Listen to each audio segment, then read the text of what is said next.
Hello, my friendly crafters. Today I am attempting to make 2 belly bands for my new journal, The Deep Blue Sea. So I'm looking through my scrap tub and I'm looking for colors that would match, the theme, which is blues and teals. I can throw in some neutrals also, and it'll still be okay. I'm using up book pages for this. Alone they wouldn't be sturdy enough, but after I sew on all of these scraps of fabrics and tissues and ribbons, they become, strong enough for a belly band. But I just thought, we have all these extra papers from tearing apart books.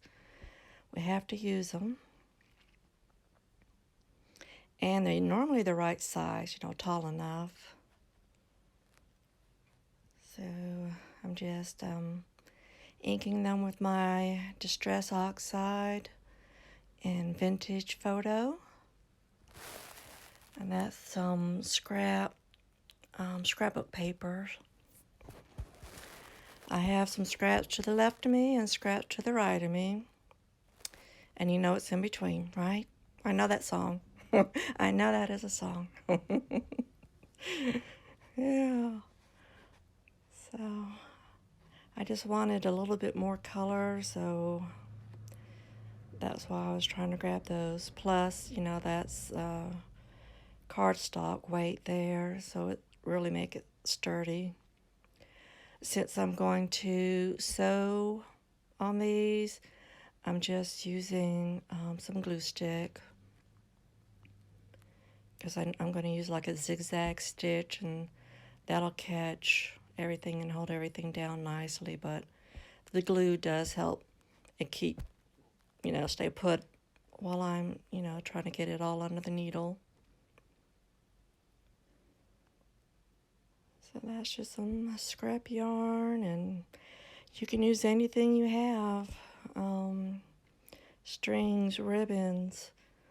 Those were just some of the first few things that I pulled out. You could use cheesecloth, more fabrics, just anything that you have, in the color scheme. Since this is a scrappy belly band, you can't go wrong. At least I don't think you can. I'm surprised it looks halfway decent every time I do it, and I just pull and grab and stick and hope for the best and then move on. So I try not to stress. What I'm showing there is after I turned the camera off, I decided it needs some more fuzzy stuff, so I grabbed a bunch of stray, threads out of that little tub there. And that just added more scrappiness to it and gave it more texture. So I love using buttons, and I'm using my Fabri-Tac to glue them down after I unclog it. Buttons to me just makes everything so pretty. It just gives it that old vintage feel, even though these aren't vintage buttons right here, or vintage, well, some of them are. I take that back. Vintage colors, which are normally, your neutral browns and sepias and tans, but I just love the look it adds, and it adds a ton of weight to your journal. One of my last journals was like 1.5 pounds. It was like so much bling on it. So I felt it needed something shiny. So I have these little, I don't know what you call them, bling blings.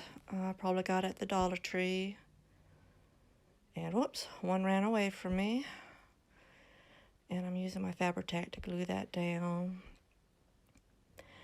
I just think it holds better than the, if I were to use the thinner nozzle with the glitter glue, art glitter glue. If I was gluing those onto just a regular page, it would help, or it would work. but I have so many yummy layers. So now I'm picking a page,